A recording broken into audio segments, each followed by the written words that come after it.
A ver si la puedo pasar de acá. Listo. Bueno, entonces el trabajo que yo les quiero presentar hoy es un trabajo que se llama La injusticia testimonial, un fenómeno indetectable.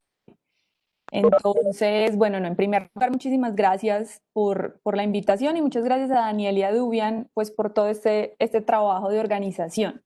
Entonces, un poco la idea con esto que quiero hacer hoy es presentarles en primer lugar un contexto pequeño acerca de qué es la injusticia epistémica, un poco como en el mismo espíritu de lo que Daniel nos mostró el martes, que fue este contexto bastante amplio y exhaustivo de qué es el desacuerdo en epistemología. Entonces, para sentar las bases de alguna manera de la discusión que vamos a tener en las siguientes sesiones acerca de injusticia epistémica, quiero hacer pues una introducción bastante básica de este concepto.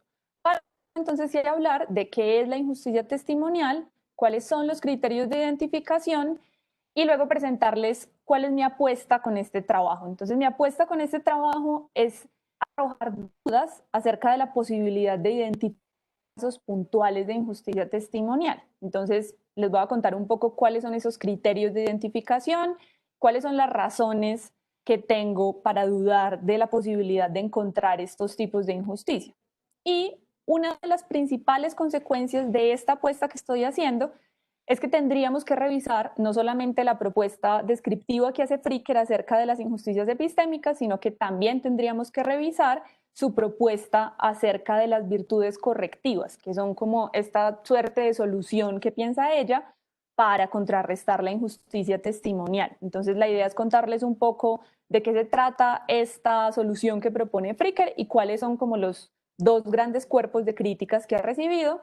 Y luego entonces la idea es contarles un poco cuál es el lado positivo, es decir, cuál es el lado como propositivo que tiene este trabajo. Y es entonces, si yo estoy haciendo una crítica sobre la injusticia testimonial y estoy diciendo que por ende la solución que Fricker propone no nos sirve mucho, pues la idea es proponerle a Fricker otra posible solución, que es esto que yo llamo aquí estrategias preventivas, que está un poco en la línea de lo que ya vemos en la literatura como nudges o como funciones cognitivas forzadas. Y bueno, la idea es que al final podamos dar un par de puntadas como para concluir esto que les presento acá.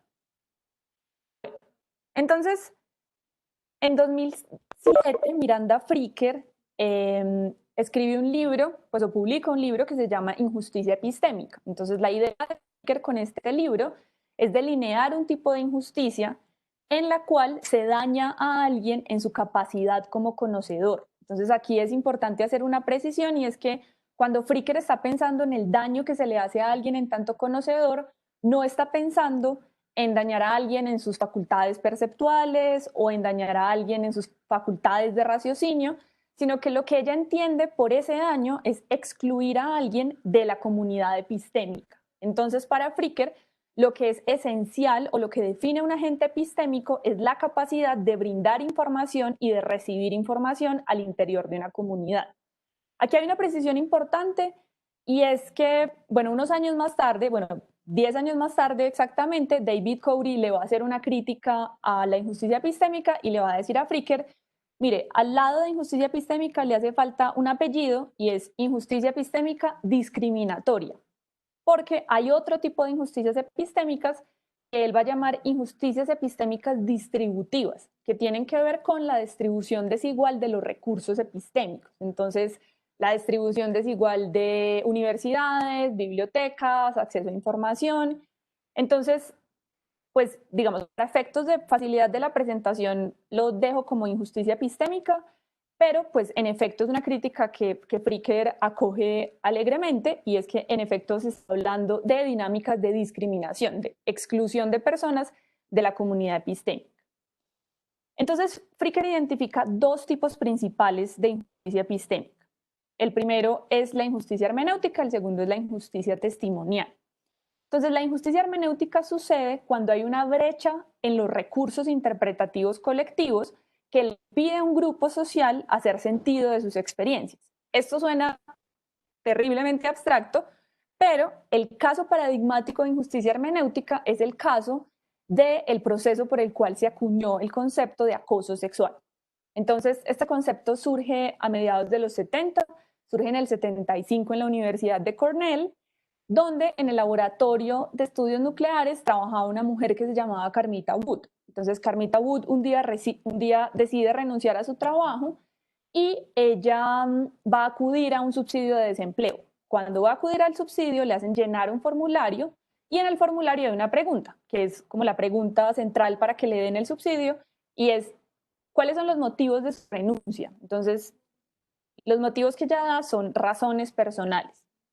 Naturalmente le niegan entonces el subsidio, pero entonces Carmita empieza a reunirse con otras mujeres que se reunían en MIT y en Harvard en los 70 y ella se da cuenta que hay otras mujeres que tienen el mismo tipo de razones personales para sentirse mal en sus trabajos, para querer renunciar o para en efecto haber renunciado, y en medio de estas conversaciones estas mujeres exponen sus razones personales y llegan a este concepto de acoso sexual. Y ese concepto es el que permite interponer la primera demanda bajo este rótulo.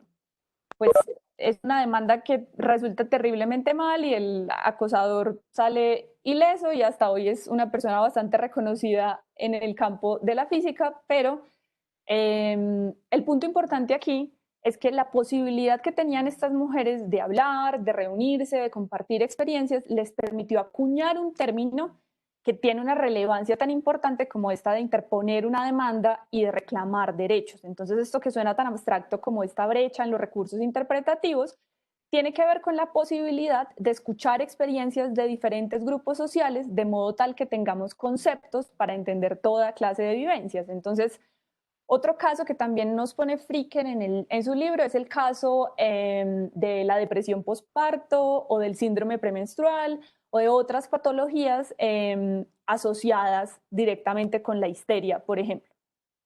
Entonces, este es un tipo de injusticia que surge precisamente cuando hay solamente un grupo privilegiado que está construyendo los términos a partir de los cuales hacemos sentido de las experiencias sociales. Y por otro lado está la injusticia testimonial, que es el concepto que a mí me interesa para efectos de este trabajo. Entonces, la injusticia testimonial es o surge en aquellos casos en los cuales le restamos credibilidad a un hablante porque su testimonio lo estamos recibiendo a la luz de su membresía social. Y es una membresía social que usualmente asociamos con ciertos estereotipos que atacan la credibilidad. Entonces, lo que sucede con los grupos históricamente marginalizados es que sobre ellos recaen ciertos estereotipos que afectan o su nivel de competencia racional o su nivel de confiabilidad. Entonces, decir que las mujeres son en extremo emocionales ataca la posibilidad de pensar que pueden ser testigos confiables en ciertas circunstancias, por ejemplo. Entonces, de manera muy precisa, Fricker nos dice, el hablante sufre una injusticia testimonial solo si y solo si su credibilidad se ve reducida debido a un prejuicio identitario en el oyente. Entonces, aquí en pantalla tenemos la imagen del caso central de injusticia testimonial que Fricker nos trae como ejemplo y le sirve para construir su concepto, que es el caso del juicio de Tom Robinson en la novela de Harper Lee Para matar un ruiseñor. Entonces, básicamente lo que sucede con Tom Robinson es que es un hombre negro acusado de agredir a una mujer blanca y la única prueba que hay en este juicio es el testimonio de la mujer, que es un testimonio tremendamente implausible porque lo acusa de hacer diferentes cosas que son imposibles en el caso de Tom porque tiene una parálisis en un brazo. Y además, como ustedes pueden ver en la foto, pues detrás de Tom y de su abogado solamente hay personas blancas porque el resto de las personas, pues las personas negras deben ver el juicio en unos balcones, pues porque el condado donde sucede esta historia es un condado segregacionista. Entonces, en un principio, en 2007, Fricker determina que este tipo de casos son injusticias testimoniales, pero también señala que hay otros casos que son filosóficamente más interesantes que hacen parte del concepto de injusticia testimonial. Y son casos que surgen por una falla en el juicio que ocurre a nivel espontáneo e irreflexivo. Entonces, para 2007, para el momento en el que Fricker acuña su concepto, la injusticia testimonial ocurre tanto en casos de una injusticia explícita o de un racismo completamente explícito. Entonces tenemos este juicio donde todos los miembros del jurado son blancos, donde las como contraevidencias que presenta el abogado de Tom se descartan, pues porque es absurdo que pensemos que una mujer blanca está mintiendo y además los hombres negros tienen este deseo de pervertir a nuestras mujeres blancas.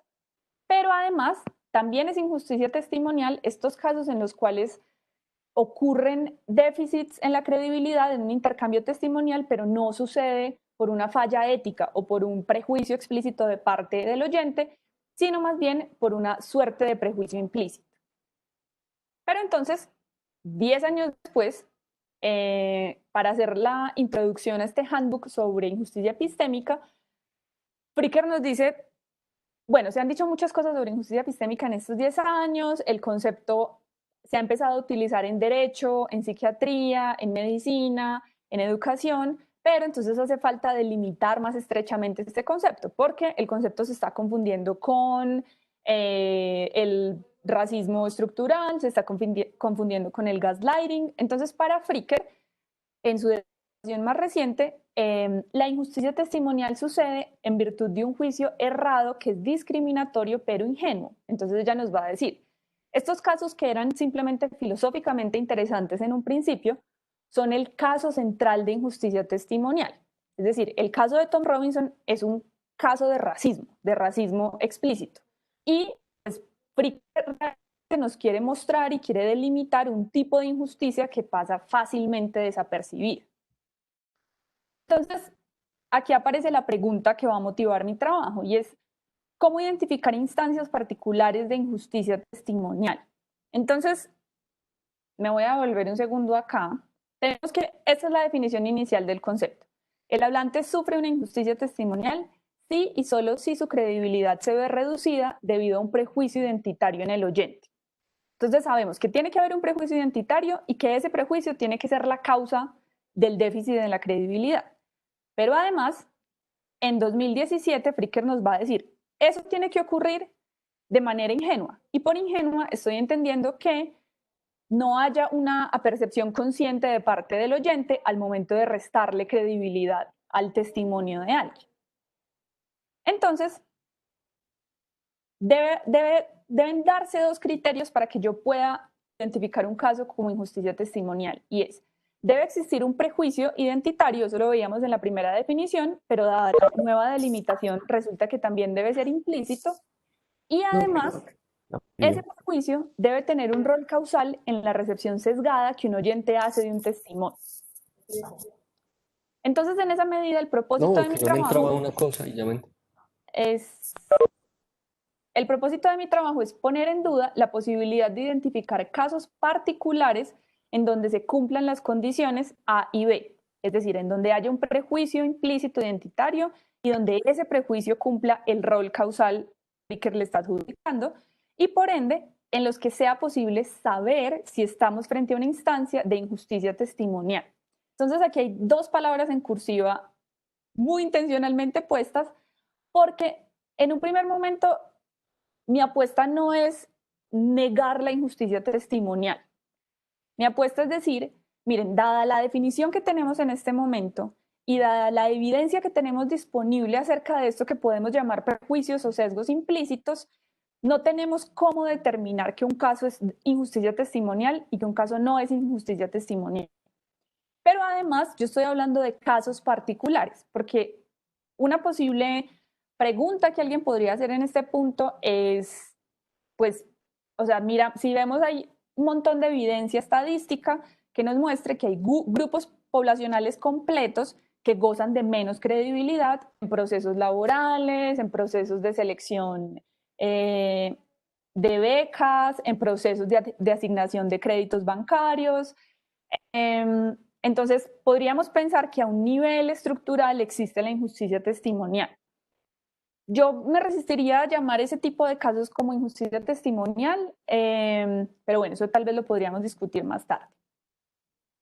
Y otra pregunta que uno se puede hacer en este punto es pensar, ¿por qué es importante identificar instancias particulares de injusticia testimonial? Es decir, Fricker está haciendo todo su trabajo desde la poltrona. Ella está señalando tipos de injusticia testimonial y uno podría decir, bueno, pero ¿por qué es necesario pensar en la identificación de estos casos particulares? Y el asunto está en que, en primer lugar, el propósito de Fricker, de manera explícita, es sacar a la luz una injusticia que es fácilmente desapercibida. Entonces, no es simplemente señalar posibles consecuencias epistémicas de la discriminación, sino que ella explícitamente quiere poner el dedo y señalar a ese tipo de instancias de injusticia que se nos están saliendo de las manos porque no las podemos identificar. Y además, por otro lado, la propuesta de Fricker no se limita a describir unos posibles tipos de injusticia, sino que ella también tiene una propuesta en términos normativos. Y la propuesta en términos normativos de Fricker depende de nuestra posibilidad de poder identificar esas instancias de injusticia testimonial. Bueno, entonces, una de las primeras preguntas que nos tenemos que hacer para poder identificar estos criterios, entonces, el primer criterio es saber que tenemos un prejuicio identitario implícito y el otro criterio es saber que ese prejuicio está cumpliendo un rol particular en nuestros juicios de credibilidad, es entonces preguntarnos qué es un sesgo implícito y cómo se mide, por un lado, y por otro, cómo opera un sesgo implícito en la cotidianidad. Entonces, aquí es necesario hacer una precisión y es que durante la presentación y durante mi trabajo yo utilizo de manera intercambiable el término sesgo implícito y prejuicio implícito. Esto puede ser problemático. Desde la publicación de Allport hasta ahora se ha hecho toda clase de distinciones entre sesgo, prejuicio, estereotipo, pero digamos, yo los utilizo de manera intercambiable porque, digamos, en la literatura acerca de sesgos implícitos, usualmente cuando se habla de sesgo implícito se habla de sesgo social y en esa medida puede recaer en, pues, en algunas de las definiciones más comunes de prejuicio. Pero entonces, aquí sucede un asunto y es que esto que estamos viendo en pantalla es el modelo del test de asociación implícita, que es una de las medidas, pues una de las primeras medidas y una de las medidas más famosas para determinar si hay un sesgo implícito o no.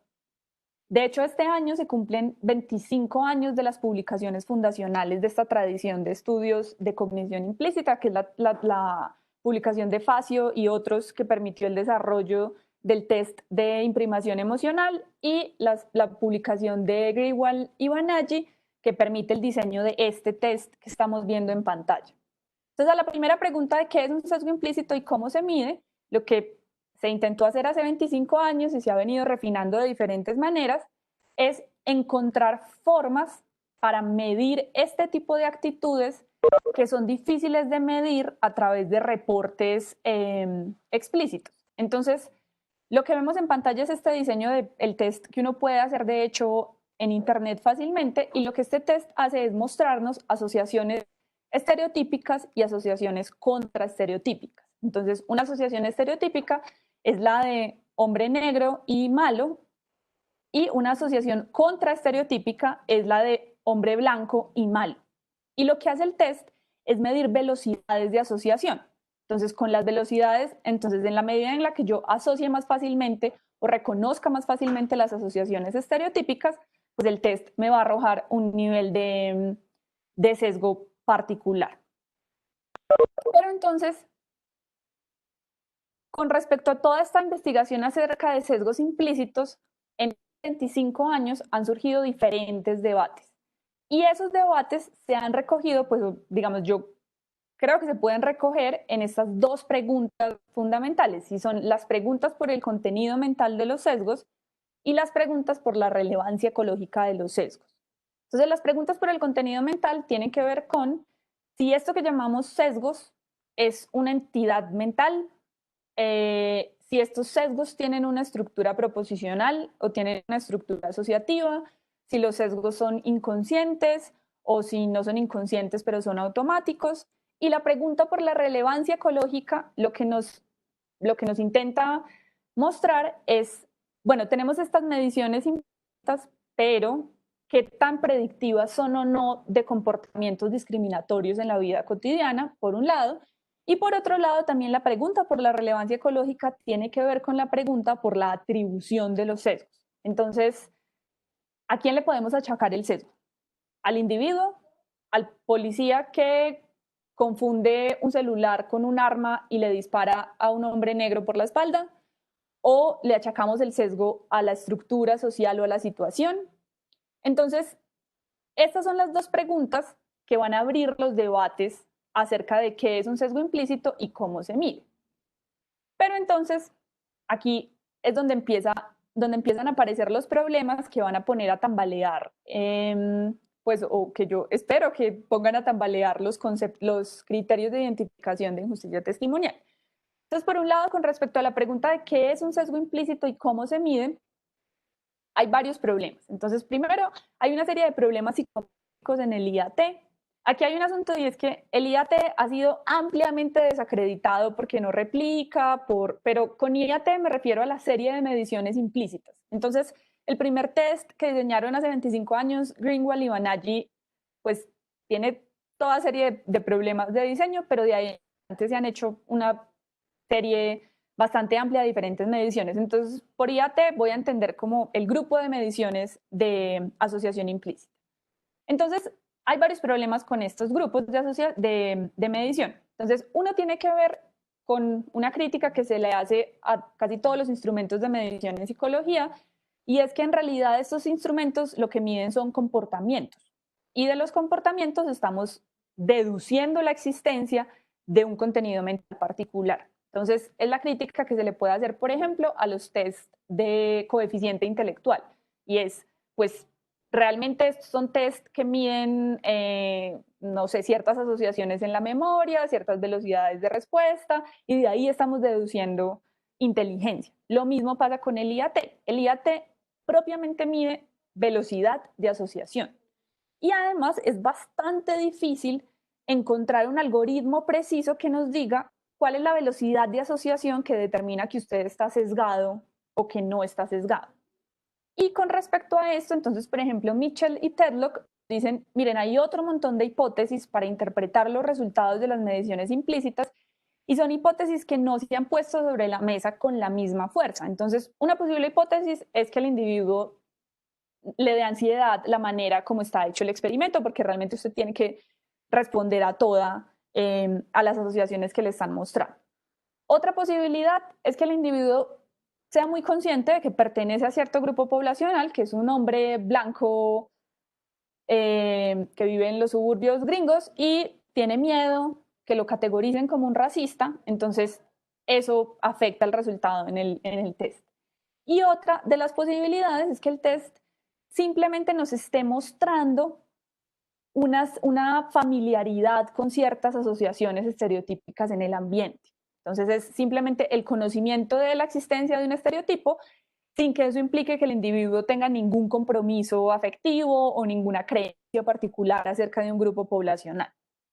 Y otro asunto que es bastante problemático es que en los estudios longitudinales en individuos hay una consistencia supremamente baja. Entonces, ¿esto qué quiere decir? Esto quiere decir que yo me someto al IAT durante diferentes momentos en un periodo de varios meses y los resultados son tremendamente variables.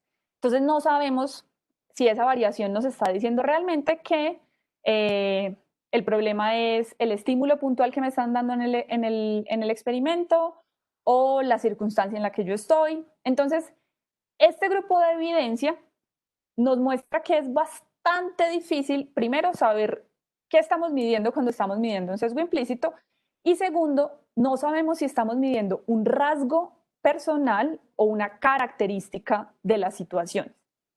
Y por otro lado, entonces, frente a la pregunta de cómo opera un sesgo implícito en la cotidianidad, pues también tenemos evidencia bastante problemática. Entonces, por un lado, Porcher y otros hicieron un metaanálisis de más de 400 test de asociación implícita y de diferentes como intervenciones para contrarrestar sesgos, y lo que se encontraron es que en efecto las intervenciones pueden reducir las mediciones implícitas, o sea, pueden reducir los resultados de qué tan sesgado es alguien o no cuando toma el test, pero no hay una correspondencia con casos de discriminación real. Y este tipo de trabajo también se ha hecho, por ejemplo, en los programas de contrarrestar sesgos que se han hecho en Estados Unidos en departamentos de policía, y lo que muestran es que no solamente no tenemos evidencia de la de la correspondencia entre el entrenamiento y el comportamiento en la cotidianidad, sino que además en muchos casos el entrenamiento puede hacer mucho más relevante la manera, la percepción que tienen los individuos de estos sesgos. Entonces, por un lado tenemos estos problemas psicométricos y estos problemas de consistencia longitudinal que nos indican que realmente es difícil saber si un individuo tiene un prejuicio implícito, que sería el primer criterio de la propuesta de Fricker, y por otro lado, no sabemos, supongamos que lo podemos determinar, supongamos que podemos decir que alguien tiene un sesgo implícito, pues no sabemos realmente eso cómo opera en la cotidianidad. Entonces no podemos establecer ese rol causal entre juzgar la credibilidad de alguien y decir que se está haciendo un déficit en la credibilidad en virtud del prejuicio. Pero entonces, a este tipo de problemas, de alguna manera Fricker, digamos, no responde, pero ella sí tenía en la cabeza, creo yo, la pregunta de cómo distinguimos la injusticia testimonial de otro tipo de casos donde suceden déficits en la credibilidad. Entonces, ella acepta que naturalmente no toda vez que yo le dejo de creer a alguien le estoy perpetrando una injusticia testimonial, pues porque yo le puedo dejar de creer a alguien porque tengo una animadversión personal contra esa persona, porque ese día me levanté de mal genio y no le creo a nadie, porque la persona me está dando evidencia contradictoria. Entonces, para delinear un poco cuáles sí son los casos de injusticia testimonial y cuáles no, Fricker nos da este ejemplo que yo aquí estoy más o menos parafraseando y que llamo el tímido sin suerte. Entonces, el ejemplo va de esta manera. S está frente a un interlocutor que evita mirarlo a los ojos, frecuentemente mira de soslayo y hace pausas en la mitad de las oraciones. S se forma la creencia de que el tímido sin suerte no es una fuente confiable de testimonio porque la falta de contacto visual y las pausas que hace se deben a que está mintiendo. Pero la creencia de S es errónea porque su interlocutor es honesto y su conducta se debe a una timidez extrema. Entonces, para Fricker, este no es un caso de injusticia testimonial, pese a que es un caso en que le estamos restando credibilidad a un hablante de manera errónea. Es decir, es un error por un asunto de mala suerte. Pero entonces, este es un ejemplo muy sospechoso en el libro de Fricker porque de hecho es el único ejemplo de todo el libro que está completamente descontextualizado. Entonces, no sabemos nada de la membresía social de ese, no sabemos nada de la membresía social de su interlocutor, no sabemos nada del contenido del testimonio que se está dando. Entonces, es un caso bastante curioso. Por eso, entonces, yo quise contrastar ese caso situando a nuestro tímido. Entonces, aquí está el caso del tímido situado. Entonces, Sam está frente a Ana, su interlocutora. El primero es un hombre blanco que se encuentra entrevistando candidatos para un empleo. Ana, una mujer negra, es una de las aspirantes. Ella es incapaz de sostener la mirada y habla de manera entrecortada. Sam se forma la creencia de que Ana no es una fuente confiable de testimonio porque la falta de contacto visual y las pausas que hace se deben a que está mintiendo. Pero la creencia de Sam es errónea porque su interlocutora es honesta y su conducta se debe a una timidez extrema. Entonces, este caso es el mismo caso que tenemos aquí del tímido sin suerte. En este caso, Fricker nos dice, miren, aquí no hay ninguna injusticia testimonial porque no hay ningún prejuicio identitario haciendo jugando ningún papel ahí. Pero, y esto es algo que podríamos discutir en un momento, no estoy muy segura de que nosotros pudiéramos decir lo mismo de este caso. Es más, puede que en este caso uno tenga incluso bandas morales más altas para Sam y decirle como, bueno, es probable que él no tenga ningún prejuicio, pero él debería ser consciente de la situación de poder en la que está, de la situación de jerarquía social en la que lo pone su identidad como hombre blanco, en fin. Entonces, aquí tendríamos un montón de cargas morales para el oyente que no tenemos en el caso del tímido sin suerte, pese a que tampoco tenemos la certeza de que haya un prejuicio operando ahí en la manera como él está juzgando a su interlocutor. Aquí entonces, digamos, yo sé que esto se acerca un poco a una suerte de, como de escepticismo que puede ser peligroso, pues porque tendríamos la tentación de muchos casos en los cuales se están cometiendo injusticias y se están cometiendo actos discriminatorios. Pero por eso el punto está, como lo decía en un principio, en ver que a este nivel particular y a este nivel agencial en el que Fricker quiere definir la injusticia testimonial, no tenemos certeza de qué es lo que está pasando. Pero entonces, además, como les decía, una de las repercusiones, o tal vez creo yo que la repercusión más grande para la propuesta de Fricker, la crítica que yo estoy haciendo, recae sobre su propuesta de las virtudes correctivas. Entonces, lo que Fricker va a decir es que para solucionar la injusticia testimonial necesitamos desarrollar una manera virtuosa de escuchar. Entonces, esta manera virtuosa de escuchar es lo que Fricker llama como una capacidad perceptual. Entonces, ella reconoce que en efecto, si uno hace un esfuerzo muy grande, uno puede darse cuenta de los prejuicios que están afectando la manera como uno juzga a alguien. Pero en la vida cotidiana, esta introspección y esta reflexión muy consciente, pues no nos es muy útil, pues porque precisamente los prejuicios y los sesgos intervienen como para aceitar la rueda de los intercambios testimoniales cotidianos que ocurren con una espontaneidad tremenda. Entonces, lo que Fricker va a decir es que a través de experiencias correctivas se puede entrenar esta capacidad perceptual. Pero la experiencia correctiva consiste en que en el momento en el que estoy juzgando la credibilidad de alguien, a través de un ejercicio de introspección, yo puedo darme cuenta que está operando un prejuicio y entonces lo que debo hacer es neutralizarlo para poder recibir de manera justa la evidencia que me está proporcionando el hablante. Entonces, para Fricker, el oyente completamente virtuoso es alguien cuya sensibilidad testimonial ha sido recondicionada de manera adecuada por una cantidad suficiente de experiencias correctivas, de modo tal que ahora produce consistentemente juicios de credibilidad ya corregidos. Entonces, a esta propuesta se le han hecho varias críticas, pero se pueden de alguna manera categorizar o recoger en dos cuerpos grandes de críticas. Entonces, por un lado está la crítica estructural y por otro lado está la crítica situacionista. Entonces, la crítica estructural lo que nos va a decir es, por ejemplo, lo que nos dice Jennifer Soul es, miren, nosotros nos volcamos ávidamente a la investigación de los sesgos implícitos. De hecho, Jennifer Soul es una de las editoras de este handbook que tiene 2 tomos sobre sesgos implícitos y filosofía, que editó con Michael Brownstein. Pero entonces, después en 2019 ella nos va a decir, miren, nos volcamos a hacer esta investigación porque queríamos encontrar explicaciones para algo que parecía paradójico, y es que tengamos tantos casos de discriminación y tengamos una discriminación institucional tan grande en sociedades que son democráticas, liberales, que de manera explícita promulgan valores igualitarios. Entonces, una manera de explicar qué es lo que está pasando es a través de la existencia de esto que llamamos discriminación implícita.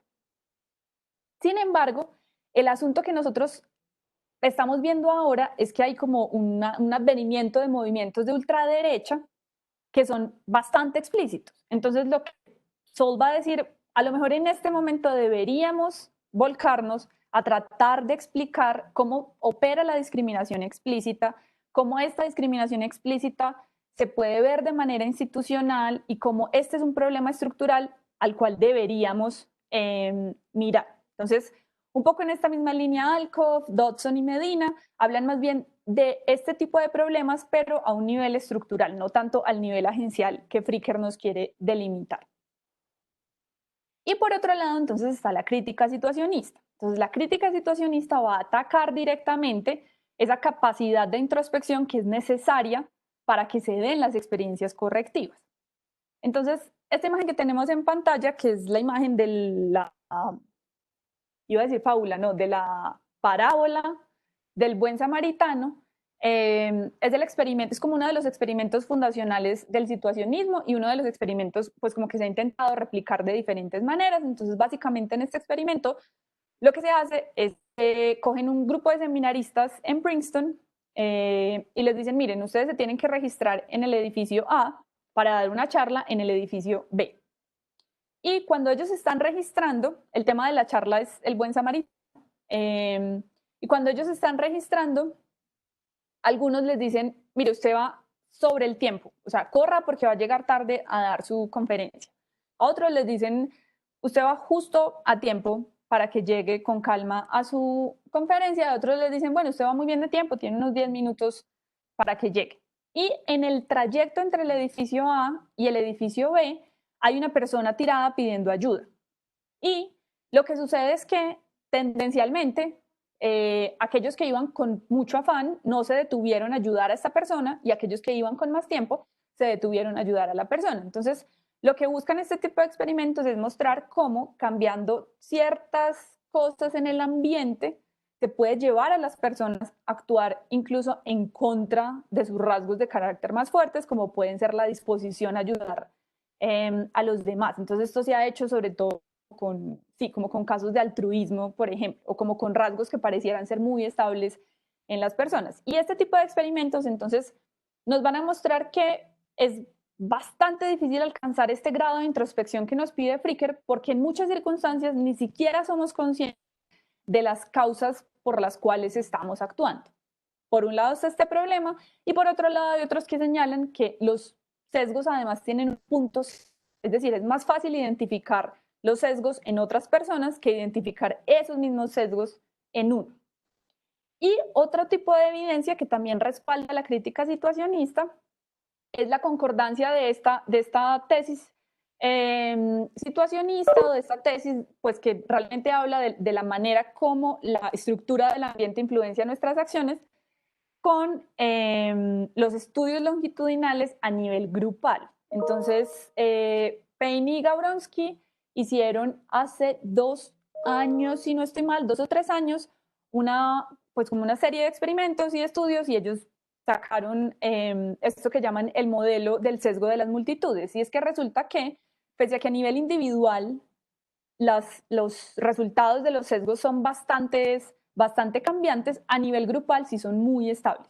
Entonces, si a mí me miden los sesgos durante un año, va a ser bastante variable la medición, pero si miden los sesgos de los colombianos, es bastante estable. Entonces, esto nos muestra que tal vez lo que es estable y lo que lleva a las mediciones o a los resultados que nos muestran las mediciones implícitas son ciertas características en el ambiente. Entonces, dada la posible relevancia que tiene el ambiente en la manera como nosotros actuamos y en la manera como nosotros juzgamos a los otros, y en la manera como ciertas asociaciones implícitas pueden jugar a la hora de designar la credibilidad de alguien, entonces es que yo creo, y es digamos como mi apuesta, que puede ser relevante entender mejor la manera de atacar esta injusticia testimonial en términos de estrategias preventivas. Entonces, las estrategias preventivas son modificaciones contextuales que previenen la posible aparición de los sesgos implícitos. Entonces, estas estrategias preventivas, digamos, hay como 2 grandes modelos de lo que ya pues, se ha hecho como en la literatura, y es el concepto de notch o de leve empujón, y de las funciones cognitivas forzadas. Entonces, un ejemplo de las funciones cognitivas forzadas es lo que hacen algunos papás de niños pequeños en Estados Unidos para evitar las muertes por hipertermia en el verano, que son estos casos aterradores de gente que va a llevar a su niño al jardín, pero se le olvida, llega al trabajo, se baja, deja al niño en el carro, y el niño, pues dado el calor del verano, muere en la jornada laboral. Entonces, algunos papás lo que hacen para evitar eso es que se quitan un zapato y lo dejan atrás con el niño. Entonces, lo que están haciendo es hacer una pequeña modificación para evitar como este tipo de resultados desagradables. Y tenemos un segundo, que no sé por qué, ya, listo. Y entonces tenemos esta otra propuesta de los notch, que es como la propuesta que se alinea con lo que de lo que me parece a mí más pertinente en función de estas estrategias preventivas. Y entonces tenemos un notch, es cualquier aspecto de la arquitectura de la decisión que altera el comportamiento de las personas de una manera predecible, sin prohibir ninguna de las opciones o cambiar significativamente sus incentivos económicos. Para hacer simplemente un notch, la intervención tiene que ser fácil de evadir. Los notch no son mandatos. Entonces, aquí hay una cosa que es importante y que es común a los notch y a las funciones forzadas, y es que la idea de estas estrategias es modificar el ambiente de modo tal que sea más fácil para las personas actuar de acuerdo a sus creencias. Entonces, Por ejemplo, muchos gobiernos para impedir o para diezmar el consumo de cigarrillos lo que hacen es subir el impuesto al producto. Eso no sería un notch porque estamos cambiando el incentivo económico y en muchos casos subir el impuesto implica prohibir el consumo. Un notch sería, por ejemplo, poner los cigarrillos en la parte más lejana del supermercado, en el estante más alto. Entonces, si yo soy una fumadora empedernida, a mí no me va a importar tomarme todo el trabajo de ir hasta donde están los cigarrillos, pedir una escalera prestada, subirme, comprarlos. Pero si a lo mejor yo soy ese tipo de fumador que ha dicho, bueno, qué bueno sería dejar de fumar en algún momento, pues a lo mejor digo, qué pereza ir hasta allá, mejor no los compro.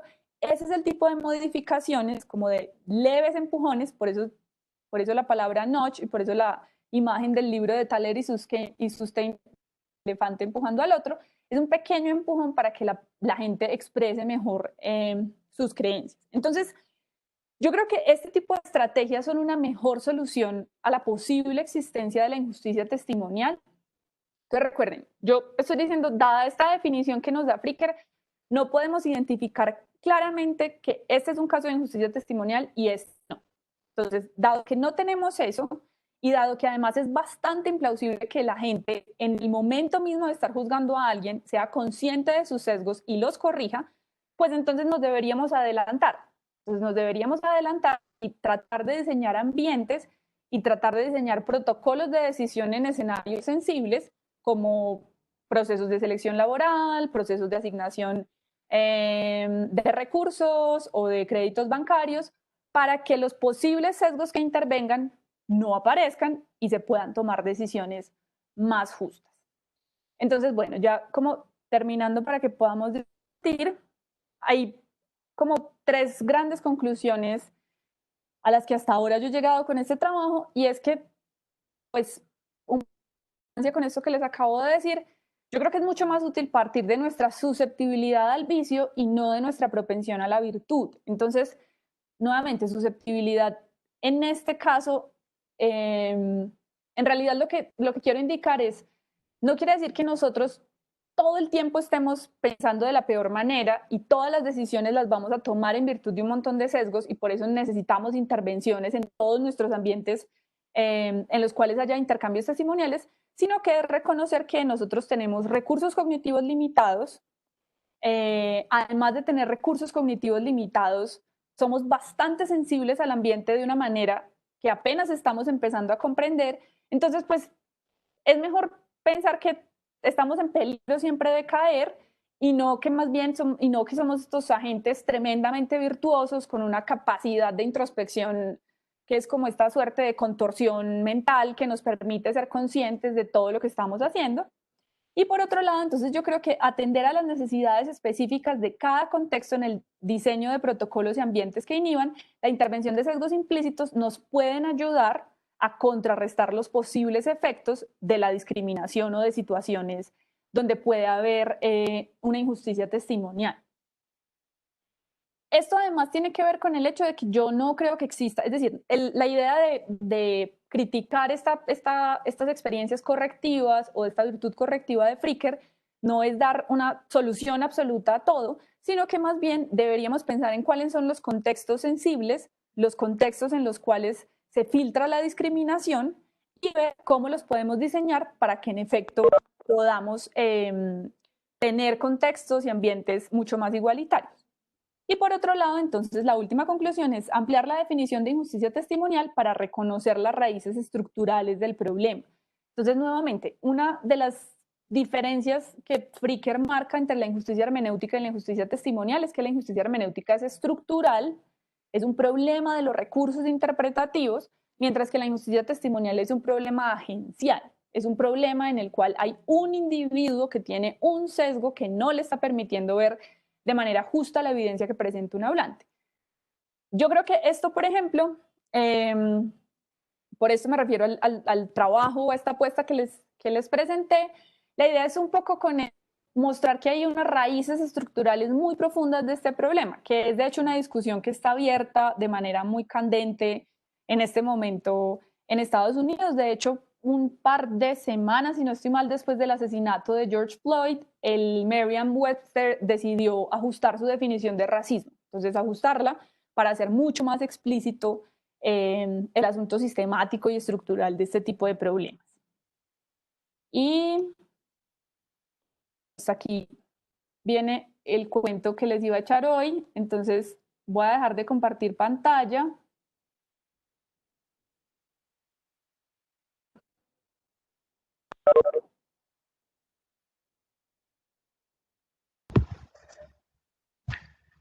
Muchas gracias, Migdalia, por tu presentación tan interesante.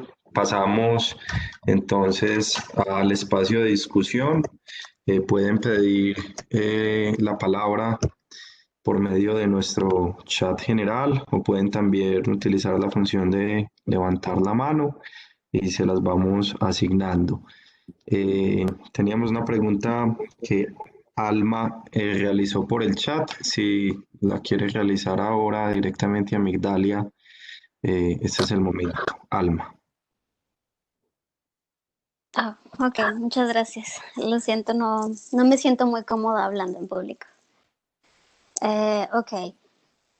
Creo que explicar mi contexto. Actualmente estoy trabajando como Medical Advocate, que es un acompañamiento para víctimas. Bueno, ellos lo llaman sobrevivientes de violencia sexual.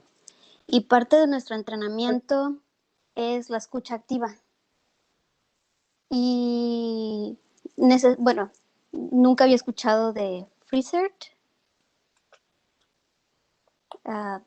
Y creo que tendría que leerlo un poco más para saber si realmente puede haber una relación cuando hablas de las experiencias correctivas.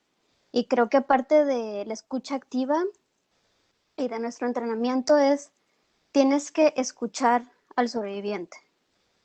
Nuestro trabajo es acompañar, no es darles una solución, no es darles la capacidad de agencia de ellas mismas. Y, por ejemplo, ayer fue mi primer día y yo, por ejemplo, a través de este entrenamiento que he estado teniendo de escucha activa, he tratado como de regresar a mis habilidades de escucha. Y esto me llevó a esta conferencia porque estoy tratando de escuchar más cosas, tratar de solo escuchar. Entonces, hice mi nota de ayer, por ejemplo, cuando me hablaron de que había una persona en el hospital que necesitaba acompañamiento. Yo me di cuenta que mis primeras reacciones fue, no leí toda la información. La segunda fue, pensé qué necesitaba él antes de incluso yo hablar con él. Y lo tercero que hice fue, no escuché bien las indicaciones. Fue parte es parte también de lo de la escucha activa. Entonces, no sé si esta clase de entrenamiento se podría trasladar a lo que sería jueces y, digamos, abogados y personas que trabajan con víctimas. Disculpa si fue muy larga. No, no te preocupes, Alma, muchísimas gracias por compartirnos la experiencia. Digamos, yo no sé muy bien cómo, yo creo que pues debe haber como una conceptualización y un trabajo teórico alrededor de la escucha activa. Hay algo que, por ejemplo, se ha hecho en el caso de los jueces y es que se ha demostrado que, por ejemplo, pues se ha demostrado, no, hay evidencia que sugiere que es mucho más efectivo tener protocolos de toma de decisión que hacer formación de virtudes epistémicas en los jueces. Hay una cosa aquí y bueno, tal vez en la exposición yo puedo presentar las cosas como si estuviera descartando completamente la idea de una virtud correctiva. Y pues no, es decir, yo creo que hay una cosa que es innegable y es que el deseo de pensar de la mejor manera o de escuchar activamente es una cosa que es muy válida y que además es completamente deseable. Yo creo que tal vez las experiencias correctivas están en la tónica o en función de esto que tú nos estabas contando y es de escuchar lo que el otro está diciendo antes de anteponer, no sé, necesidades o prejuicios pero creería yo que igual son estrategias que no están, es decir, las estrategias preventivas y la escucha activa o las virtudes no están en pugna una con la otra. Es decir, yo creo que se pueden hacer de alguna manera modificaciones contextuales que ayuden a las personas a tener una mejor escucha activa. Entonces, este tipo de asuntos, por ejemplo, de la manera como nos ayudan los protocolos de toma de decisiones en casos o en contextos tan sensibles como el tratamiento de sobrevivientes de violencia sexual o como contextos para juzgar el estatuto probatorio de un testimonio.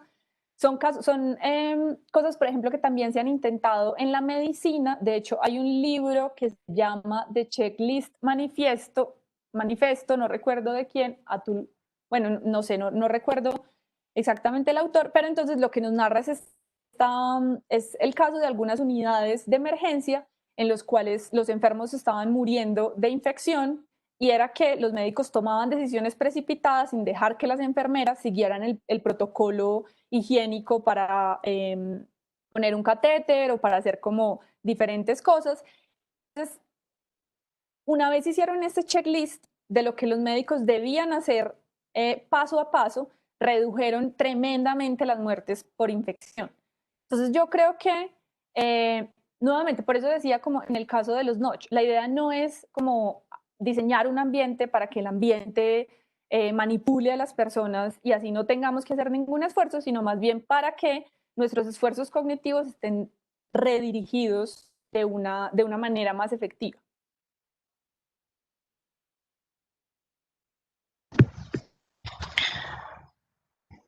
Bien, seguimos entonces por aquí. Martín Pisabea quiere hacer una pregunta. Adelante, Martín. Hola, buenas tardes, Migdalia.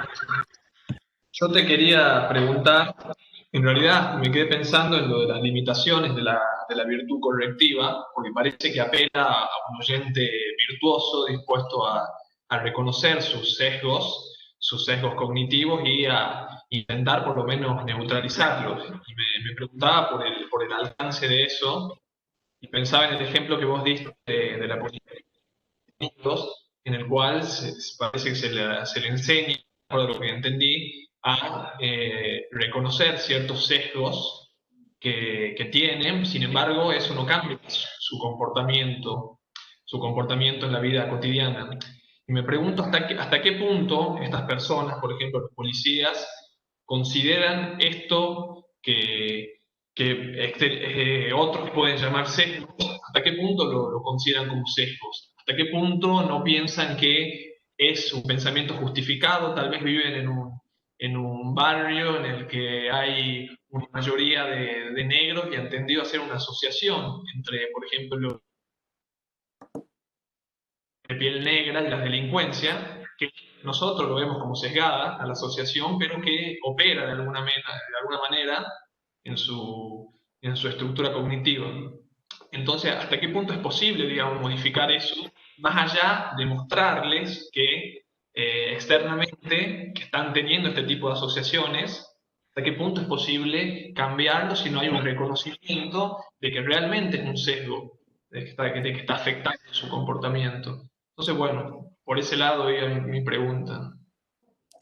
Listo, Martín, muchas gracias. Sí, en efecto, hay una cosa ahí muy interesante a la que apunta tu pregunta y es que una de las cosas problemáticas del estudio de los sesgos es que los sesgos surgen como heurísticas. Entonces, las heurísticas son estos atajos o estos caminos que tenemos para ahorrarnos recursos cognitivos. Entonces, es absolutamente iluso pensar que uno va por la vida analizando toda la información que uno recibe del ambiente. Uno tiene un montón de atajos para poder, para poderse mover en el ambiente. Entonces, lo que hace que uno en una llamada telefónica a los 3 segundos ya reconozca si la otra persona está enojada o no, o lo que hace que uno entre a una habitación y uno pueda reconocer si las personas tal vez estaban hablando de uno o no, o incluso para los que vivimos en ciudades donde hay alta criminalidad, lo que hace que uno en la calle reconozca un posible atracador o no. Entonces son un montón de atajos que en efecto son supremamente útiles y precisamente los sesgos se filtran de esa manera. Con respecto a eso hay un montón de posiciones. Tamar Gendler tiene un trabajo de 2008 o 2011, si no estoy mal, donde precisamente nos dice que estamos en un dilema. De hecho, hay algunos que la llaman a ella pues como parte de los pesimistas porque dicen, no, en realidad no tenemos escapatoria, porque primero, los sesgos nos ahorran recursos cognitivos y segundo, en algunos casos esos sesgos son representativos de generalizaciones que son estadísticamente adecuadas. Entonces, por ejemplo, en Estados Unidos en este momento menos del 10% de los presos que están condenados a pena de muerte son mujeres, menos del 10%. Entonces, si yo voy por la calle y veo un hombre y me cambio de acera porque pienso que me va a atacar o me va a agredir, estoy haciendo algo que es tremendamente prejuicioso, pero estoy haciendo algo que es tremendamente adecuado en términos estadísticos. Entonces, eso, por ejemplo, también es un problema porque a la hora de tomar decisiones de políticas públicas, es muy difícil tomar decisiones caso por caso. Entonces, hay, de hecho, gente que dice que hay generalizaciones espurias y generalizaciones no espurias. Ambos son estereotipos, pero entonces, por ejemplo, tienen que ver con generalizaciones de la edad a la cual se le da la licencia de conducción a alguien. Entonces, usualmente eso tiene que ver con análisis de no sé, como de internos en unidades médicas por accidentes de tránsito, en fin, como por un montón de generalizaciones que son problemáticas. Entonces, por un lado, eso es lo que hace que sea de alguna manera tan difícil el estudio de estos sesgos en general, pero por otro lado, en el caso de los policías hay otra cosa que es muy problemática y es que ellos aprenden a reaccionar en circunstancias de alta presión, que es un poco también lo que pasa, por ejemplo, con los médicos de las unidades de emergencia. Y es que el policía tiene que reaccionar cuando está a poca luz y cuando ha tenido una jornada de más de 20 horas de trabajo y cuando además es probable que la vida de otros esté en juego. Entonces, en ese tipo de circunstancias, ahí sí que es más que útil tener reacciones que sean supremamente rápidas y aprender a reconocer algunas claves en el ambiente. Entonces, es por eso, de hecho, que pues algunos, y yo me uno a esa moción, buscan más bien modificaciones contextuales o estructurales de los sesgos. En el caso de los policías, de hecho, en Estados Unidos se ha hecho un experimento pues, con población civil, que es el experimento del sesgo del disparador. Entonces, ponen a gente normal, profesores, estudiantes, bueno, gente normal, no, gente con trabajos que no son oficiales o de la policía, y en este experimento los ponen a jugar, entonces les aparece en pantalla una persona y ellos tienen que disparar o no, y la condición para disparar es que la otra persona tenga un arma en la mano. Y la gente le dispara tremendamente a personas negras con objetos en la mano que no son armas, que a personas blancas que sí están armadas. Y estamos hablando de personas que previamente son entrevistadas, que son profesores, padres de familia, estudiantes, que tienen creencias igualitarias, pero igual, a la hora de tomar la decisión, le dispararían al negro por la espalda. Entonces, eso obviamente es supremamente problemático y yo creo que ahí también hay un asunto que tiene que ver con a quién le atribuimos la responsabilidad. Entonces, si hay tantas claves que son contextuales y que son más bien ambientales, pero sí, o sea, en efecto, tienes toda la razón, es un problema, es el problema en el caso de los ejercicios de contrarrestar sesgos tiene que ver no solamente con la naturaleza misma de los sesgos, sino también con la naturaleza cultural de los sesgos y de reconocer que es un problema y que hay que contrarrestarlo. Muchas gracias, muy clara la respuesta. Gracias. Seguimos entonces. Hay una pregunta en el chat abierta de Aline Guevara. Si la quiere hacer directamente a Migdalia, este sería el momento.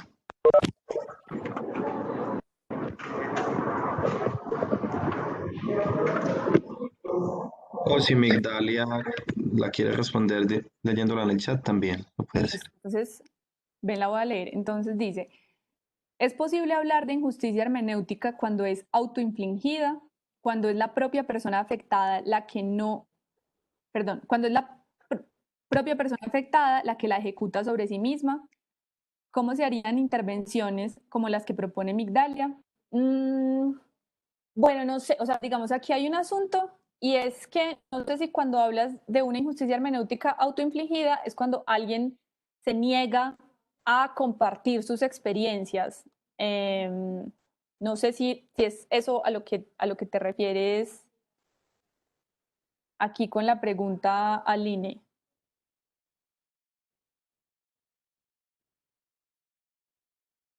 Bueno, entonces, digamos, Hola, hola. hola.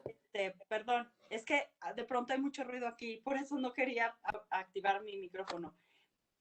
Es cuando una persona ni siquiera se puede reconocer dentro de la propia injusticia, porque es de un orden tan estructural que no, que ni siquiera, que escapa siquiera a la posibilidad de reconocerse como una persona que está viviendo una injusticia, pues, ¿no?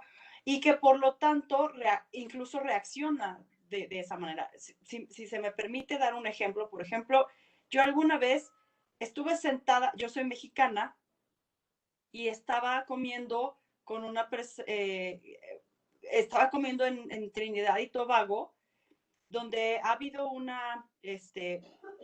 una historia de esclavitud muy fuerte, ¿no?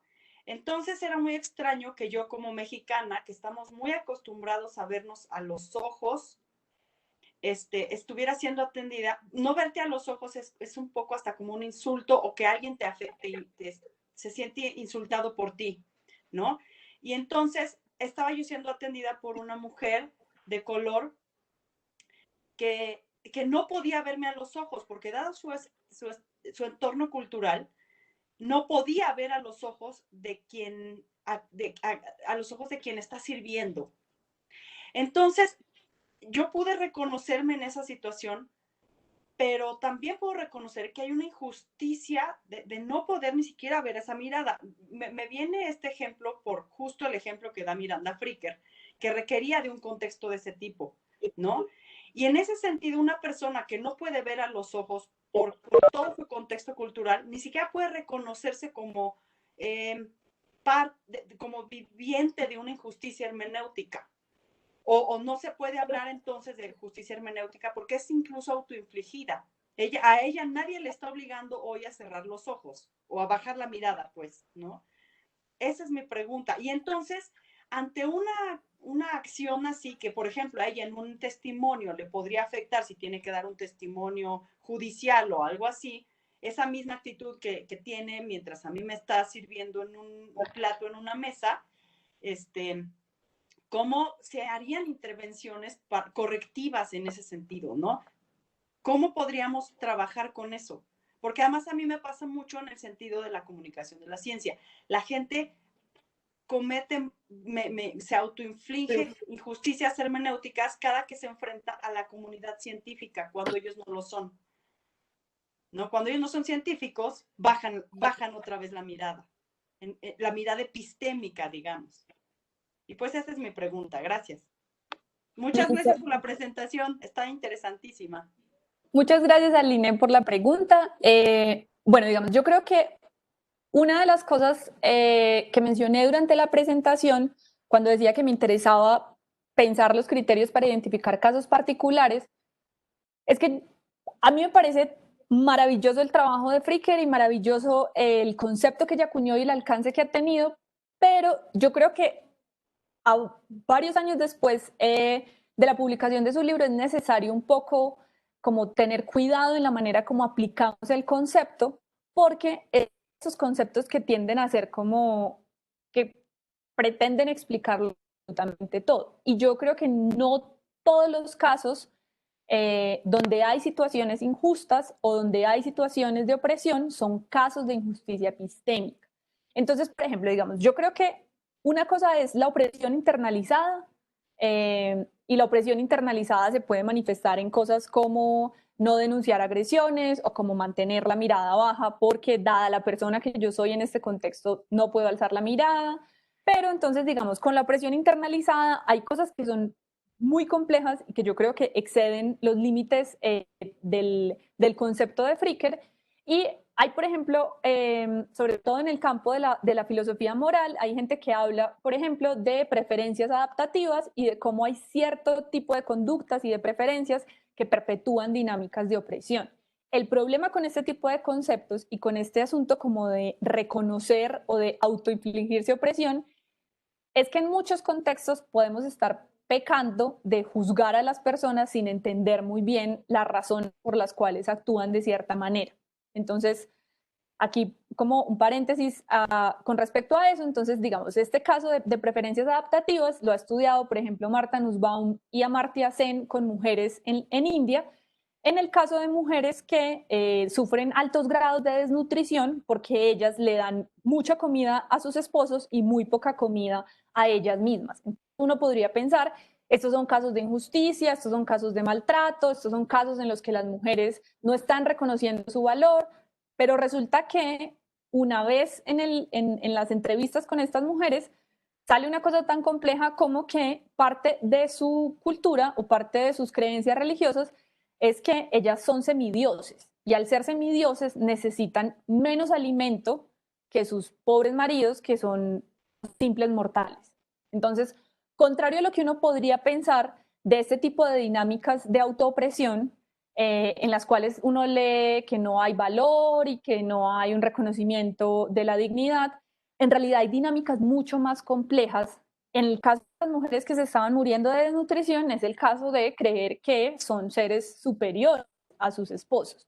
Entonces yo por eso creo que ese, por ejemplo, es el tipo de casos de opresión y de como de estas dinámicas muy, muy complejas en las cuales el concepto de freaker a lo mejor no nos es muy útil y es útil como restringir el uso del concepto para que podamos explorar otro tipo de experiencias. Ahora, hay un asunto y es que la injusticia hermenéutica se refiere a casos en los cuales no existe el recurso interpretativo para poner o para denunciar o para hacer pública una experiencia.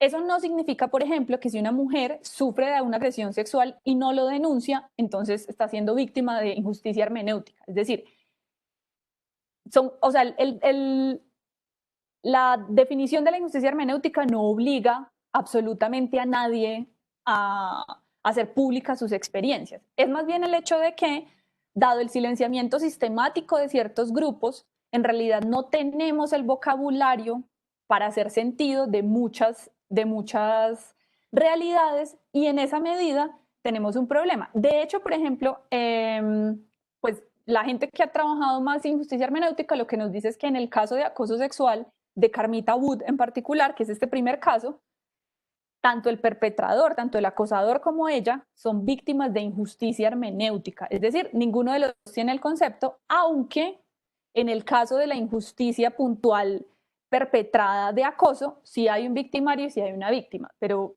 bueno, digamos, esta sería como otra discusión. Muy clara la respuesta. Gracias. Con mucho gusto. Bien, seguimos entonces con Carlos Garzón.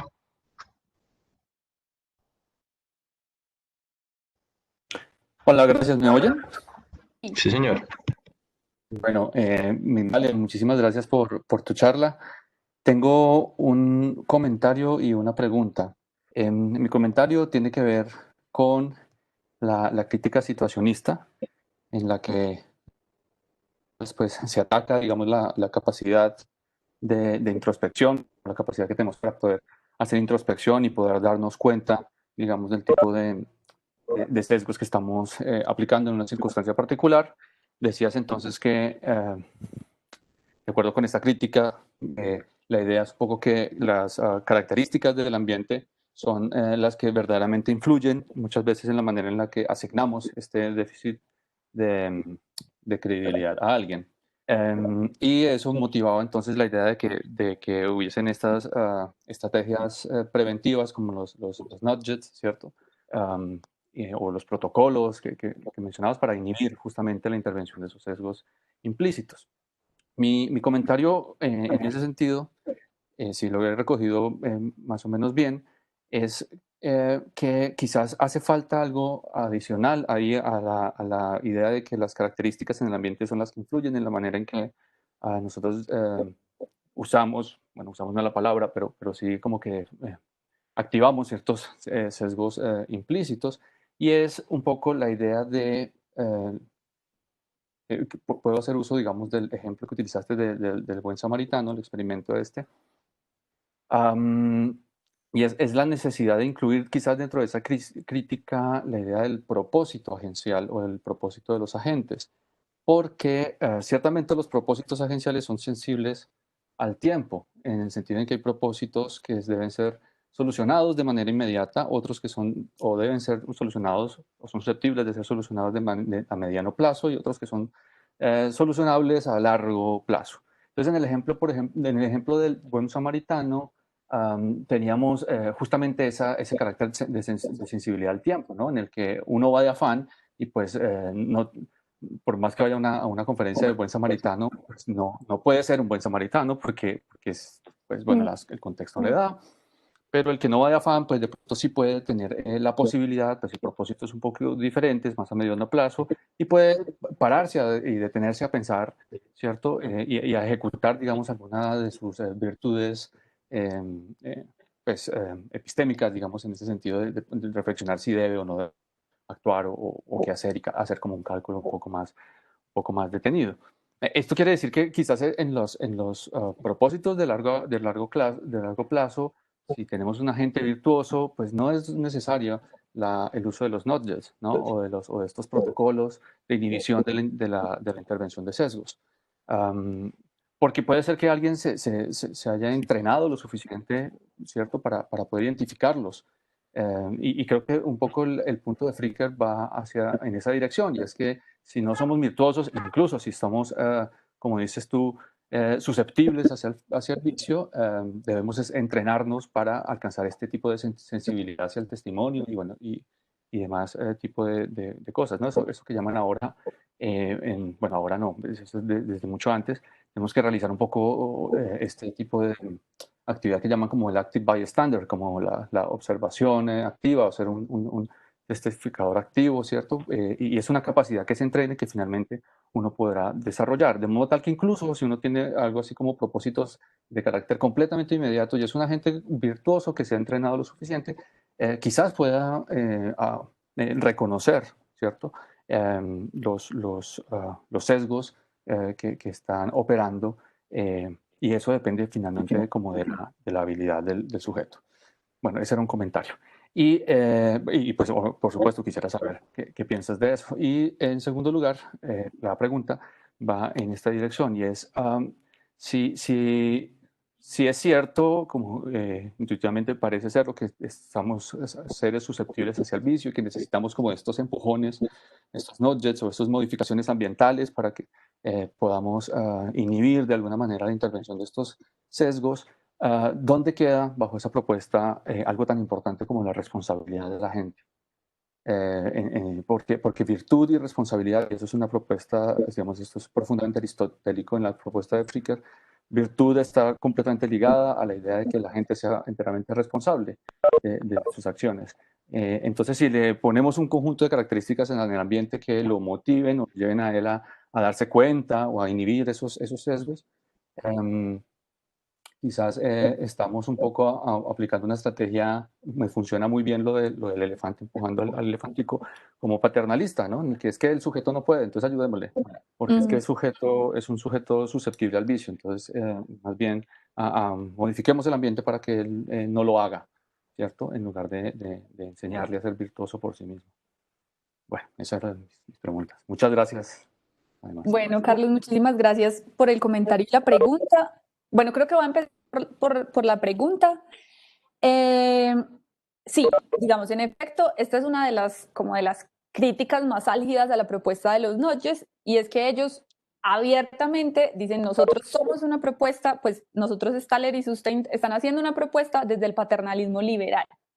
Y en esa medida el paternalismo liberal lo que busca es que las vidas de los individuos pues sean mejores, sean más largas y más saludables. Entonces es una propuesta que tiene un componente sustantivo muy fuerte. Es decir, ellos están diciendo, estos son los valores que nosotros creemos que es importante que rijan la sociedad y creemos que se pueden modificar los ambientes para que se expresen más claramente estos valores. Naturalmente la propuesta es súper problemática a la luz, por ejemplo, digamos de este caso de las mujeres de la India, que por cierto vi que Alma en el chat pregunta cuál era la referencia. Es un texto de Serin Kader sobre preferencias adaptativas. No recuerdo el nombre exacto, pero si buscas Serin Kader, preferencias adaptativas, con seguridad ahí te sale. Aproveché ahí para meter esa cuña rápidamente. Pero entonces el asunto con este tipo de propuestas es que los nudges no procuran ser estrategias de manipulación mental. Es decir, los nudges se han probado en contextos como comedores escolares en Estados Unidos, donde el postre no se pone al principio, sino que se pone al final.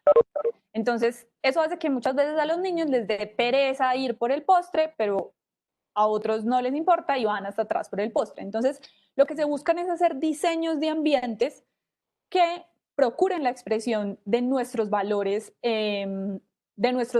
más o de nuestras virtudes más latentes.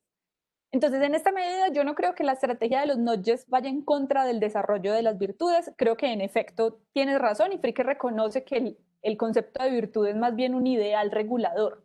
Es decir, es como este ideal al que nosotros deberíamos tender y eso está supremamente bien.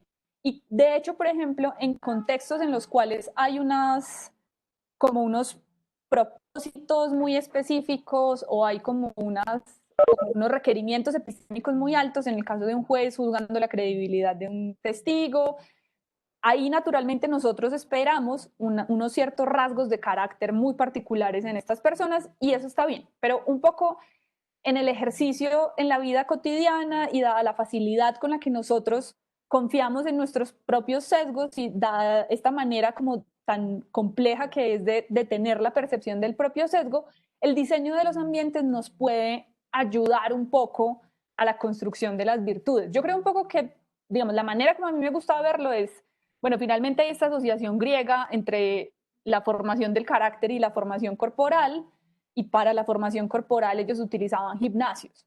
Es decir, nadie esperaba desarrollar sus músculos sentado mirando al cielo. Entonces, yo un poco lo que creo es que nosotros podemos construir estos gimnasios o estos espacios para desarrollar nuestro músculo de juzgar al otro de manera justa. Entonces, si nosotros desarrollamos estos ambientes en los cuales sea más fácil tomar decisiones justas, creo que eso no implica que la persona no tenga ninguna acción ahí.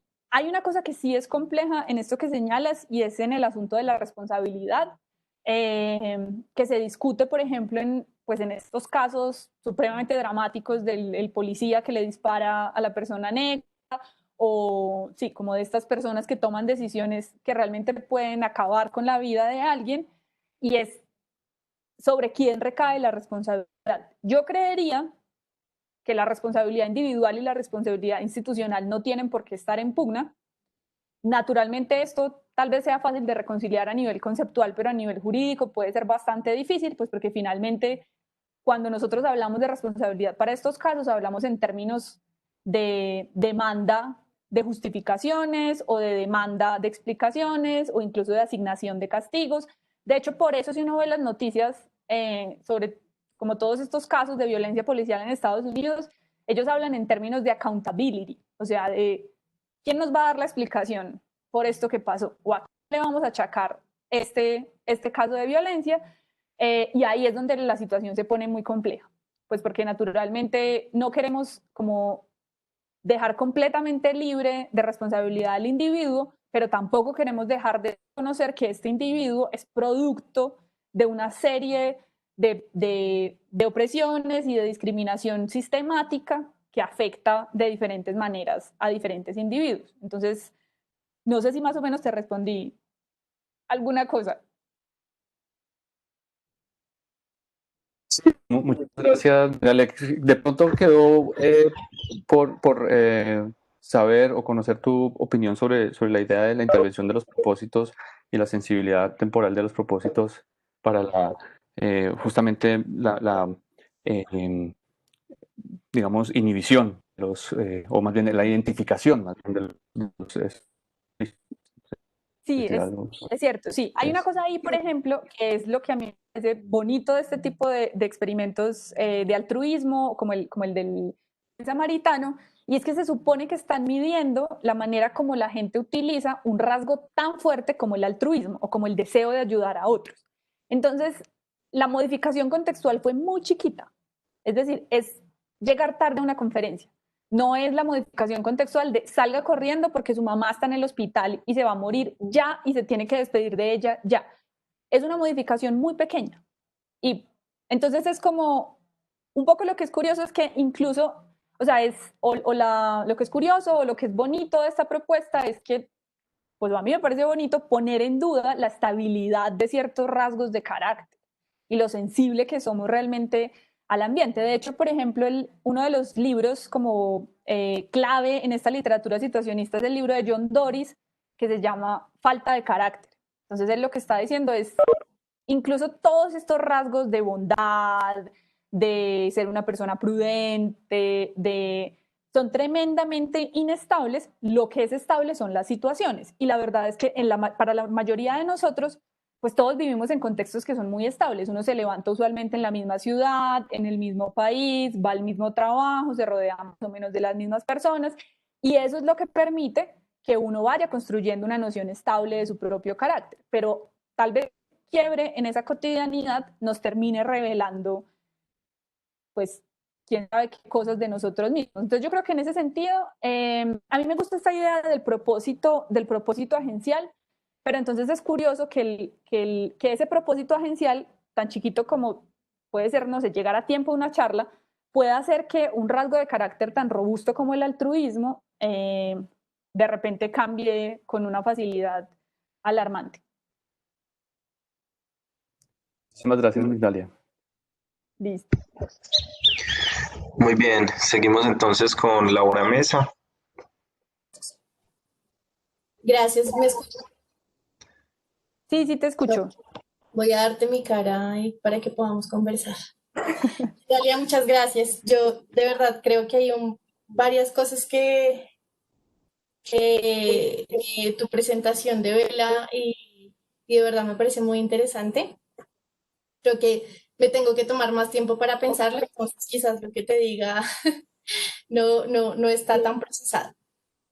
Yo me quedan realmente dos preocupaciones de tu propuesta. Entiendo muy bien por qué tomas la decisión. Creo que está muy alineado con lo que acaba de decir Garzón, justamente sobre la responsabilidad de la gente. Yo entiendo bien que no son dos cosas que se contraponen, ¿no? Como tu propuesta de hacer modificaciones contextuales y el ejercicio del sesgo mismo, pero si bien no se contraponen, lo que no acabo de entender es cómo sí se relacionan, porque lo que yo veo es una medida que no tiene implicaciones para en quién se genera el sesgo. Esa no la veo clara, esa relación se me sigue escabullendo y en ese sentido, pues no hay una implicación allí. O la veo, no se contraponen, pero no veo cómo se relacionan tampoco. Eso quisiera que me lo explicaras un poquito más, o si es que abandonamos ese barco y entonces hay que hacer las dos cosas por aparte. Y esta propuesta tuya solamente se trata de las acciones particulares y no de las razones por las que actuamos. Y lo otro es, hay una cosa que sí, como que me suena problemático de la propuesta, y es que me da la impresión de que para llevar a cabo tu propuesta, o llevar a cabo tu propuesta más bien, casi que implica la injusticia hermenéutica. Y la razón por la cual digo esto, que espero no estoy diciendo una estupidez, es porque estas ideas acerca de modificar los contextos, que es además como muy institucional, pues como habría que hacerlo de una manera muy institucional, implica que quienes toman las decisiones sobre cómo se va a cambiar el contexto para que este sesgo no funcione, pues hay allí algo de injusticia hermenéutica.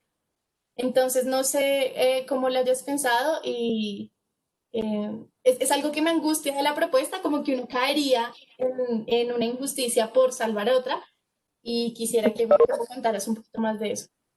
Listo. Gracias. Bueno, Lau, muchas gracias por dar la cara.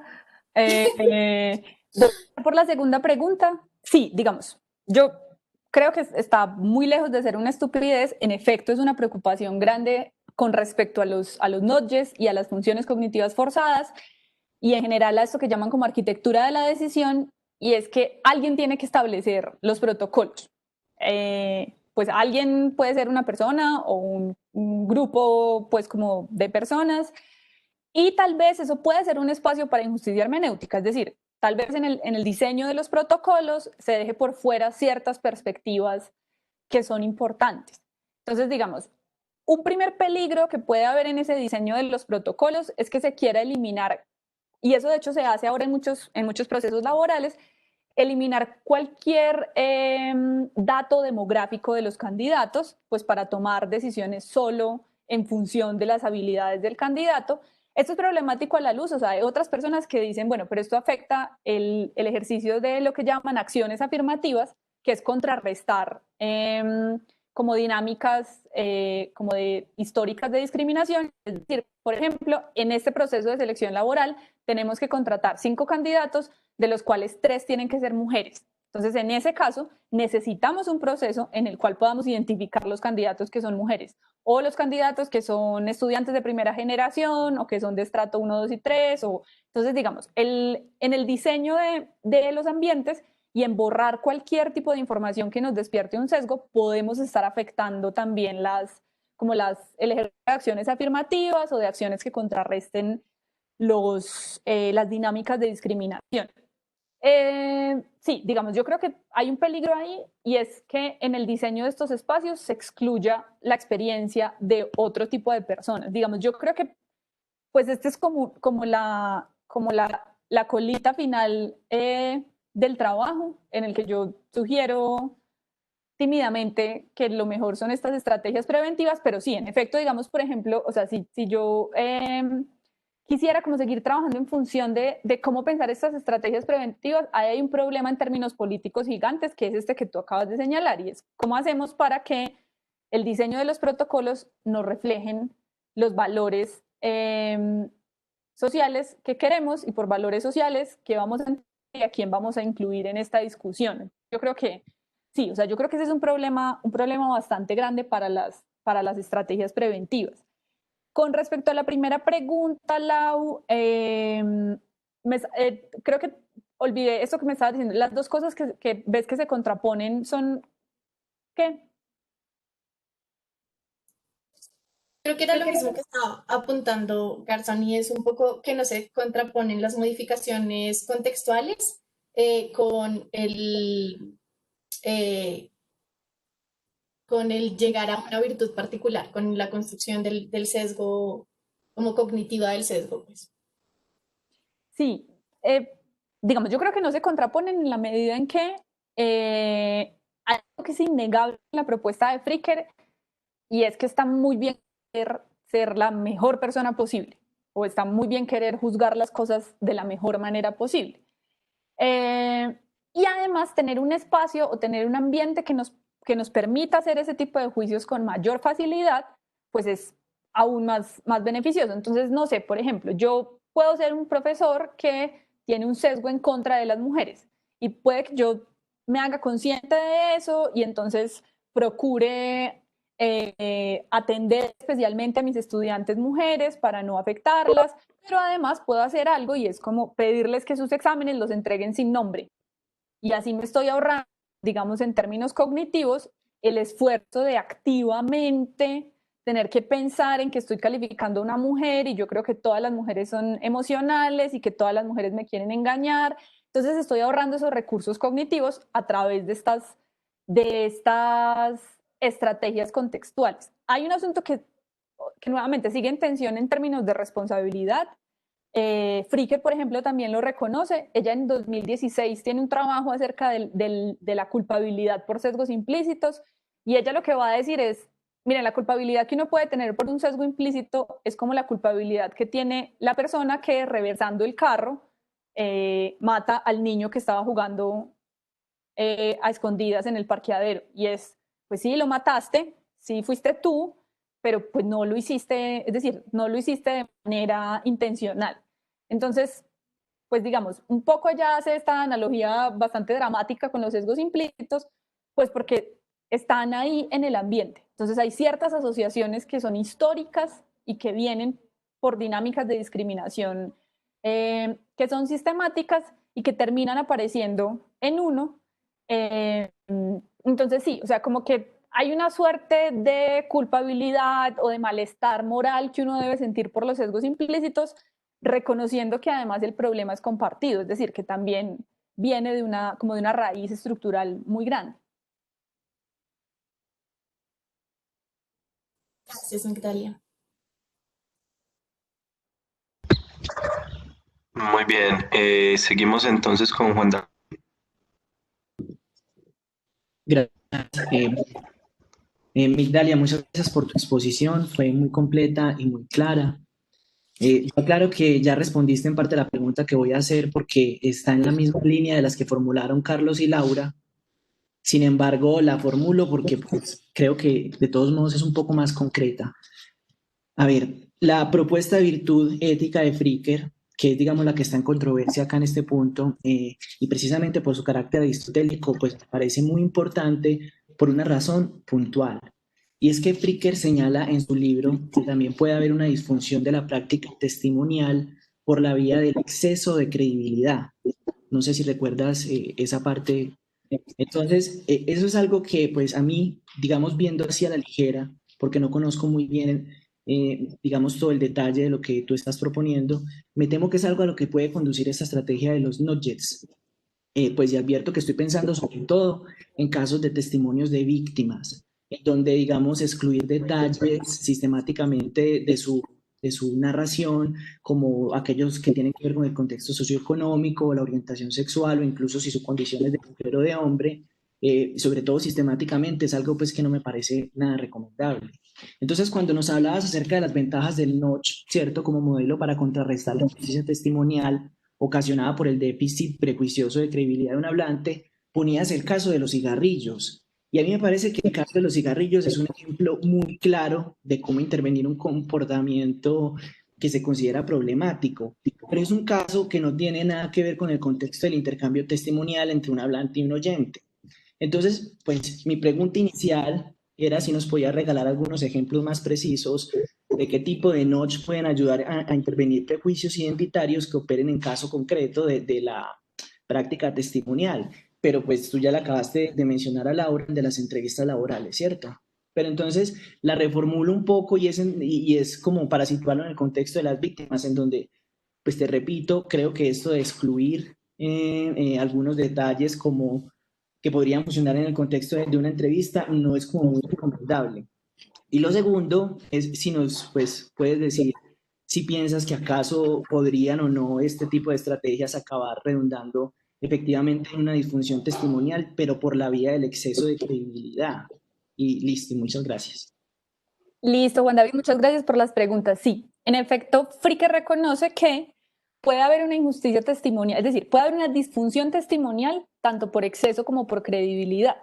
Sin embargo, para Fricker va a ser importante la injusticia testimonial que ocurre de manera sistemática y no solamente incidental, es decir, porque a uno en una ocasión no le crean, no es un problema, sino que el problema es la injusticia testimonial cuando está anclada a una identidad social, que es algo que usted lo va a perseguir sistemáticamente en diferentes contextos. Entonces, el prejuicio que haya, bueno, eso también es controversial, pero si hay un prejuicio en contra de los filósofos que creen o que se adscriben a cierta corriente particular y por eso estos filósofos los tratan mal en el Congreso X, eso para Fricker no es una injusticia testimonial porque ese filósofo sale al banco y le dan el crédito, sale a arrendar una casa y se la dan, sale al médico y le dan la pastilla que es.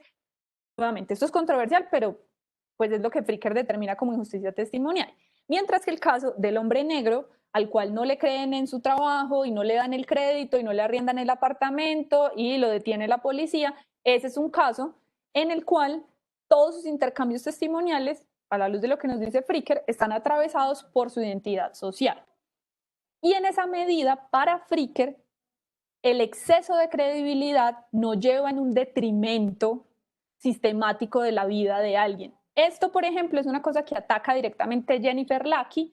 Jennifer Lackey va a decir esto es mentira. Es decir, a una persona el exceso de credibilidad la puede afectar porque, por ejemplo, nunca le han mostrado que puede estar equivocado, entonces puede afectar como el desarrollo de su humildad epistémica y la capacidad de adquirir nuevo conocimiento porque es una persona tremendamente soberbia, o por ejemplo da el caso de tener exceso de credibilidad en ciertos dominios como pensar que las mujeres saben más de cocina y de cuidado. Entonces, a la hora de cuidar un niño, pues mejor se lo dejamos a una mujer, o lo que diga la mujer es lo que vamos a hacer, pues porque las mujeres saben de ese tipo de cosas, o pensar que las personas negras saben más de armas y de drogas. Es un caso de exceso de credibilidad que sigue siendo injusto. Entonces, en esa medida, por ejemplo, Jennifer Lackey dice sí, o sea, la mirada de Fricker es bastante estrecha porque no solamente el déficit es problemático.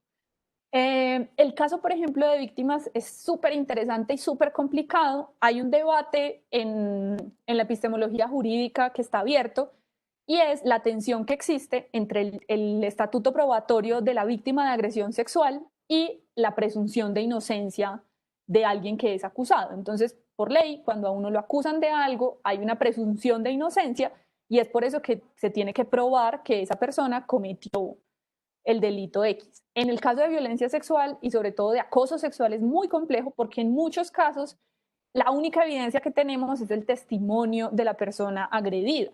Y además en muchos casos la persona agredida no denuncia en ese mismo momento, pues porque denunciar es tremendamente difícil. Entonces ahí hay una tensión que es bastante problemática y que de hecho puede derivar en situaciones muy injustas.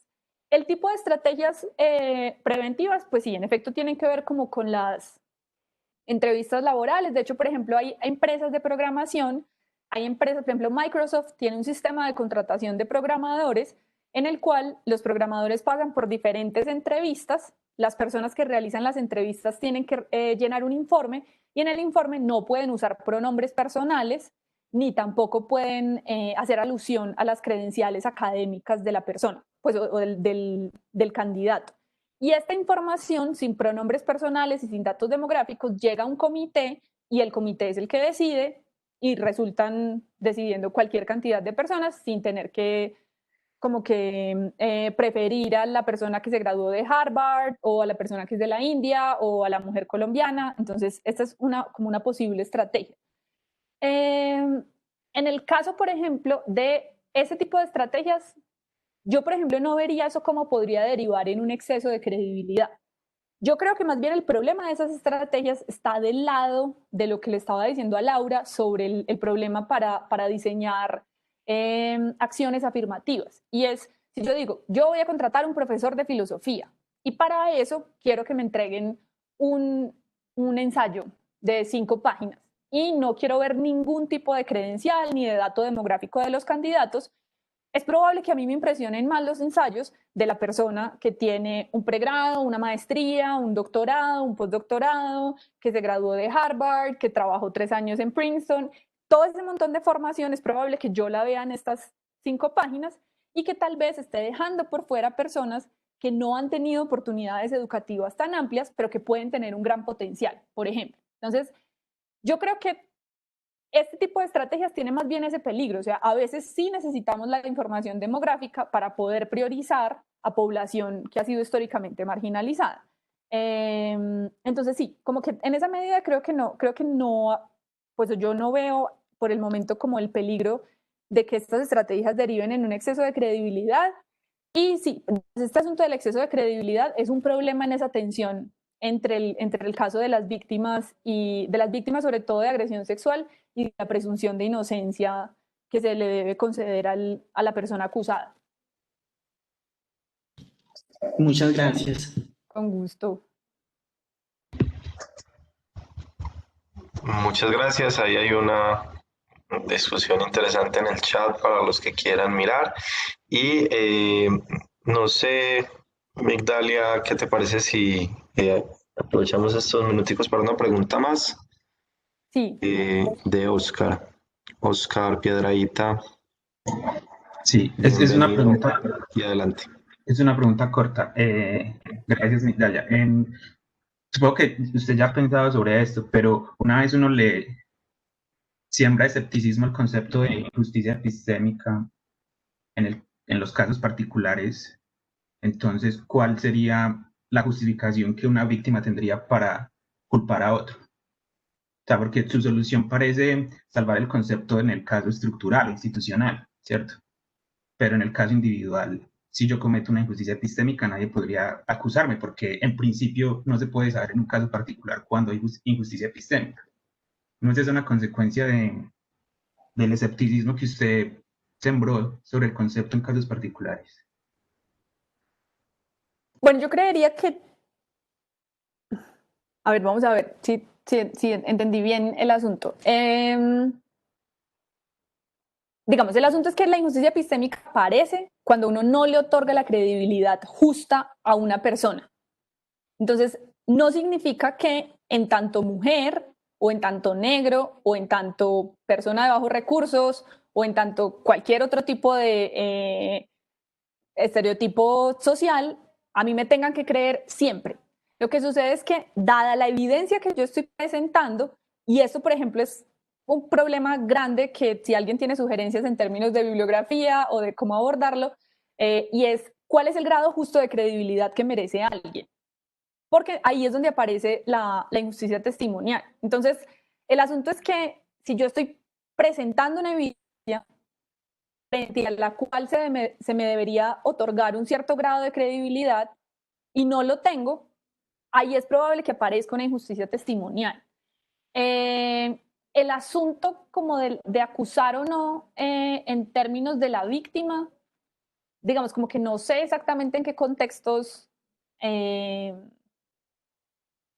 no sé, o sea, como que no sabría cómo responderte la pregunta como en abstracto, porque no sabría en qué contextos es útil, por ejemplo, denunciar que uno sufrió una injusticia testimonial, pues porque la injusticia testimonial no es una categoría jurídica, es decir, no es una categoría demandable. Yo creo que más bien el problema, y el problema que yo no sé responder, es cuál es el grado, o sea, o uno cómo determina cuál es el grado justo de credibilidad que merece un hablante.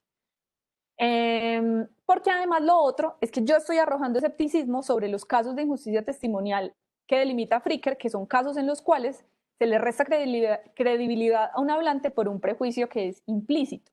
Es muy diferente el caso que sufre Tom Robinson o el caso que sufre una mujer a la que no le creen acoso sexual porque la tratan de loca o porque la tratan de querer llamar la atención, que son casos donde hay dinámicas discriminatorias supremamente explícitas. Entonces, un poco también en la línea de esto, otro que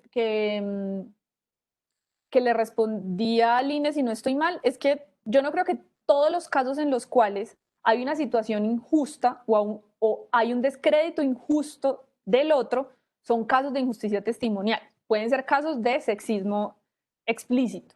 Y en esa medida, pues es donde habría que saber exactamente qué es lo que uno reclama como víctima. No sé, Oscar, si te di alguna suerte de respuesta. Sí, gracias. Bueno.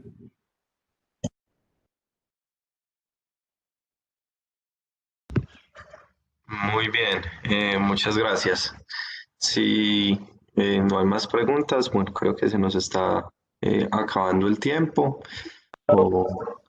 Entonces, les agradezco mucho a todos por asistir a nuestra segunda sesión de este ciclo de talleres sobre desacuerdo en justicia epistémica. Recuerden que el programa va hasta mediados de octubre, la segunda semana de octubre, y tendremos sesiones cada martes y viernes a las 3 de la tarde. Le agradezco muy especialmente nuevamente a Migdalia por su presentación y participación y a todos ustedes por asistir. Los esperamos en las próximas sesiones y feliz tarde para todos. Gracias. Gracias, hasta luego.